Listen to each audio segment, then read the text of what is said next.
दोस्तों नमस्कार, मेरा नाम है अनूप आकाश वर्मा और आप देख रहे हैं द रिपोर्टर हिंदी। असम विधानसभा चुनाव 2026 के नतीजों से पहले जिस तरह की राजनीतिक हलचल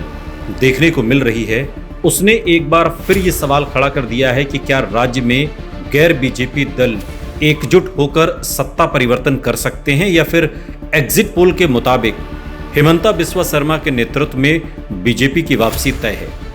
इस पूरे परिदृश्य में all India United democratic front यानी AIUDF और उसके नेता रफीकुल इस्लाम का बयान महत्वपूर्ण और राजनीतिक संकेत के रूप में उभरता है, जिसमें उन्होंने स्पष्ट कहा है कि यदि जरूरत पड़ी तो उनकी पार्टी असम में गैर बीजेपी सरकार के गठन में सहयोग करेगी और उन्हें 10 से 12 सीटें जीतने की उम्मीद है,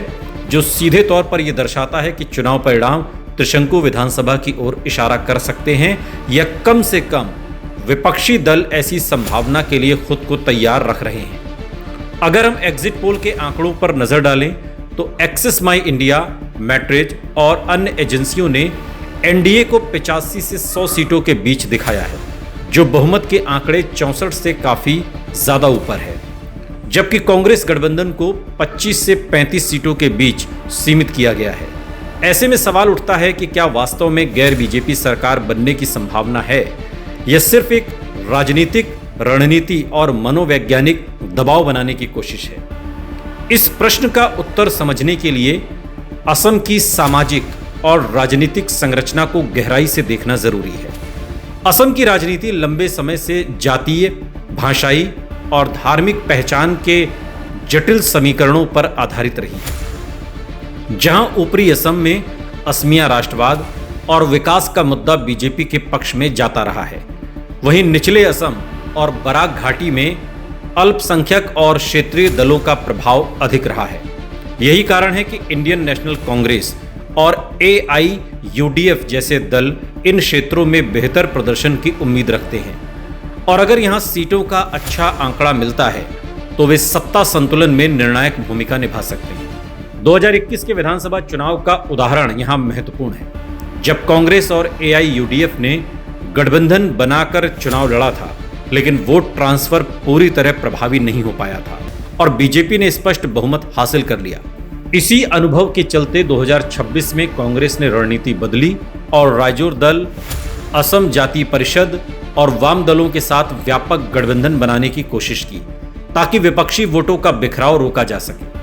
इसलिए यहां भी सबसे बड़ा सवाल यही है कि क्या ये गठबंधन जमीनी स्तर पर वोट ट्रांसफर सुनिश्चित कर पाया या नहीं।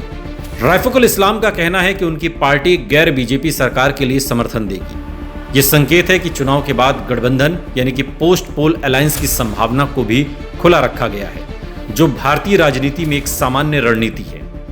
खासतौर पर जब कोई भी दल स्पष्ट बहुमत हासिल नहीं कर पाता। हालांकि इसके लिए जरूरी है कि कांग्रेस और उसके सहयोगी दल मिलकर कम से कम 50 से 55 सीटों के आसपास पहुंचे और AIUDF जैसी पार्टियां 10 से 12 सीटें जीते, तभी यह गणित संभव हो पाएगा। लेकिन एग्जिट पोल के आंकड़े इस संभावना को काफी कमजोर करते हैं,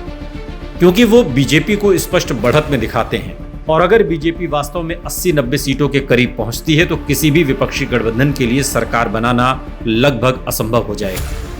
इसके बावजूद विपक्षी दलों का यह दावा पूरी तरह निराधार भी नहीं कहा जा सकता, क्योंकि भारतीय चुनावों में कई बार एग्जिट पोल वास्तविक परिणामों से अलग साबित हुए हैं और साइलेंट वोटर या शर्मीले मतदाता का फैक्टर अंतिम नतीजों को प्रभावित कर सकता है, खासकर उन क्षेत्रों में जहां मतदाता खुलकर अपनी राजनीतिक पसंद जाहिर नहीं करते।